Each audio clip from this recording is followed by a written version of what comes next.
আসসালামু আলাইকুম রহমতুল্লাহ।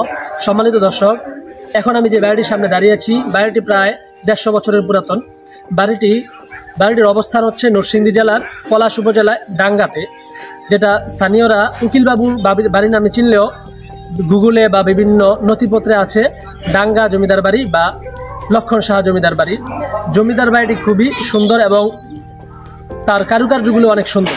চলুন তাহলে দেখাই। দেখতে পাচ্ছেন যে বাড়িটি খুবই করুণ অবস্থায় আছে। যেহেতু বাংলাদেশ সরকার বাড়িটিকে সংরক্ষণ করার জন্য কোনো প্রকার করে নেই, সেজন্য বাড়িটিকে এখন অবস্থা এরকম ধ্বংসাবশেষ রয়ে গিয়েছে। মানুষ এখানে দেখতে আসে, পর্যটকরা আসে, এখনও মোটামুটি পর্যটক আছে, যদিও সকালবেলা পর্যটকদের ভিড় একটু কমই থাকে।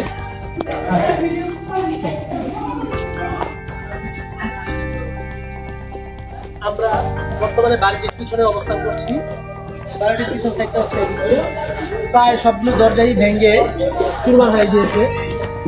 তারপর জানালার যে গ্রিলগুলো ছিল, গ্রিলগুলো নেই, আসলে গ্রিল মনে ছিলই না, বোঝা যাচ্ছে যে গ্রিল ছিল না, এবং দেওয়ালগুলো খসে খসে পড়ছে। 24 ঘর বিশিষ্ট এই বাড়িটি দ্বিতলা। আমরা পিছনে দাঁড়িয়ে আছি, চলুন তাহলে আমরা রুমগুলো দেখ।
সিঁড়িগুলো খুবই উঁচু উঁচু, সাইডগুলো রেলিং নাই।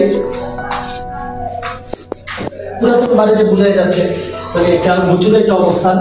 দেওয়ালগুলো খুবই পুরাতন হয়ে গেছে। মানুষ অনেক কিছু লিখতেছে, লিখে বিভিন্ন প্রকার প্যান্টপত্র, চিঠিপত্র আরো অনেক কিছু লিখে দেওয়ালগুলোতে রুম লাগিয়ে ফেলছে।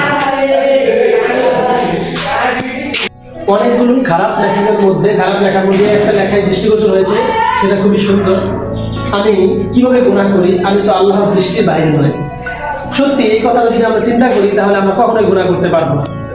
যিনি লিখছেন তার নামটা উনি লিখে দিয়েছেন হাফিজ ভাই, সম্ভবত ওনার নাম হাফিজ ছিল। ধন্যবাদ ওনাকে যে এতগুলো খারাপ মেসেজের মধ্যে একটা ভালো একটা মেসেজ দেওয়ার জন্য। দেখেন জানালাগুলো কত সুন্দর, সিস্টেমটা কি সুন্দর। এভাবে করলে এটা খোলা থাকে এবং করে দিই তাহলে সেটা লেগে যায়।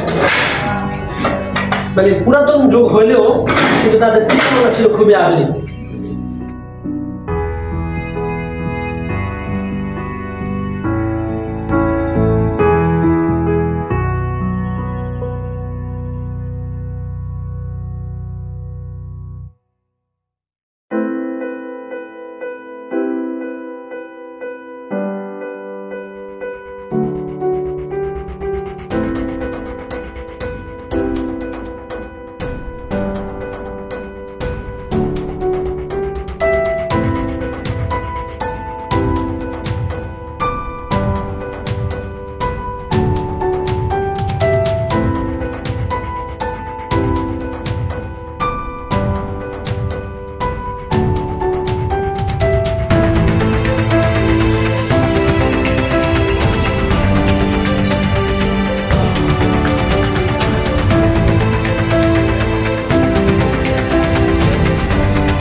যেটা হচ্ছে দোতলার পিছন সাইডটা, দেওয়ালের মধ্যে কোনো আস্তর নেই, শুধু ইটগুলো দেখা যাচ্ছে এবং বিভিন্ন জায়গায় গাছের শিকড় ইত্যাদি উঠে নোংরা হয়ে গিয়েছে। বোঝাই যাচ্ছে যেটা অনেক আগের পুরাতন বাড়ি হলেও বর্তমান বাংলাদেশের যে বাড়িগুলো আছে সেগুলোর চেয়ে মোটামুটি অনেকটা মজবুত বোঝাই যাচ্ছে।